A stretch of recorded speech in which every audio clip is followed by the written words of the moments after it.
And now, it's time for another Dice Tower review with Ryan Metzler.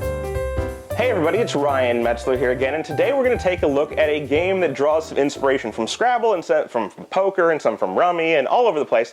We're going to take a look at Po-Rum-Bo. Now this is a card laying game in which you're trying to make different hands of cards out on a board in order to score the most points. And you'll be trying to make 3 of a kind, 4 of a kind, or runs in order to get these points. So real quick, we're going to take a look at how this plays and how the cards interact with other players' cards out on that board. We'll see what the components are like, and of course we'll come back here at the end and we'll get my opinion on it. So here you can see the setup for Po-Rum-Bo. Now I'm set up for a 2-player game, but the game could play up to 4 with just having 2 extra hands with 2 extra people playing the game. The inspiration for this game, it seems to me, comes from Scrabble, where you have this board and you're going to be trying to lay out hands of cards on the board in order to score points, intersecting with your opponent's hands of cards and playing off of those.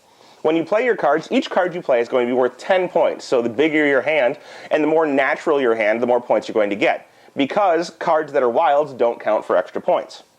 You're going to be trying to play on the board in order to get the best hands out possible, and as well as play over these little bonus areas. You'll see they're worth 1, 5, there's 10, 25, and 100 point slots on the board that you can play over to try and get extra points, and of course try and prevent your opponents from playing over to get the points for themselves. So, how this works is each player gets a hand of 8 cards. You're going to have an 8-card hand, and you're going to look at that hand, and they're, of course, going to be normal deck of cards, so poker cards. And you'll have ace through 10, and then, of course, jack, queen, king. Jack, queen, king being the wilds in this, so all face cards are wild.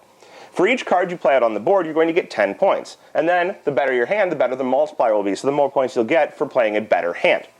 But when you start, you must play over one of these 25 spots on the board, kind of like the starting spots in Scrabble, which will then, of course, lead your opponent into where they can play intersecting off of your cards, and so forth and so on. So, essentially, there are 4 possible spots to start on. You can start individually from each other and then intersect later.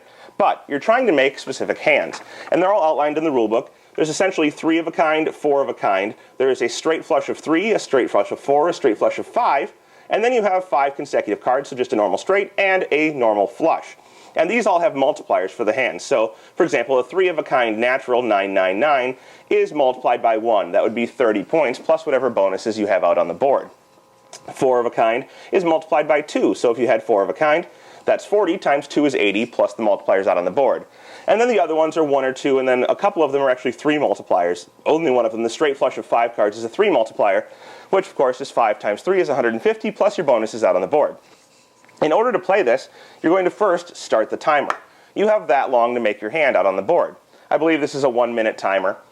So you can take a minute to make your hand. If you want to play it a little bit faster, find a better timer. But the idea is to make a hand out on the board, starting over one of these 25 spots. So perhaps I have 1, 2, 5. Oh, 1, 2, 3, 4, 5. I can make a 4 with this jack, and I can play a hand out on the board. Hands may only be 3 to 5 cards in size, so you can't ever play a smaller hand than that. And maybe I decide to play like this. 1, 2, 3, 4, 5. All right. Now that I've played this out, this is a 5-card hand. But a straight card here of only different suits is a 2 times multiplier. In addition, I played 1 wild, so this is really only 4 novel cards I played on the board, which would be 80 points because I multiply it by 2. In addition, I played over a 25, and I played over a 1. So I have 80 points plus 25 is 105, plus 1 is 106 points for that turn. After I've played that, I'm going to draw my hand back up to 8 cards from the deck. So you'll see I'll draw 1, 2, 3, 4, 5 cards from the deck.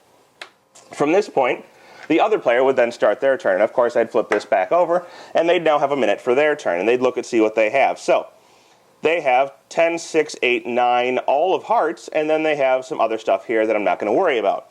So we'll see that they can play off of this ace. They can play 4 of their cards in order to get what is essentially a flush, which is only a multiplier of 2 again. So what they would do is they could maybe play off like this, trying to avoid this 100, of course, to prevent the opponent from getting there. And they would play off this way. So they have 5 natural cards in this.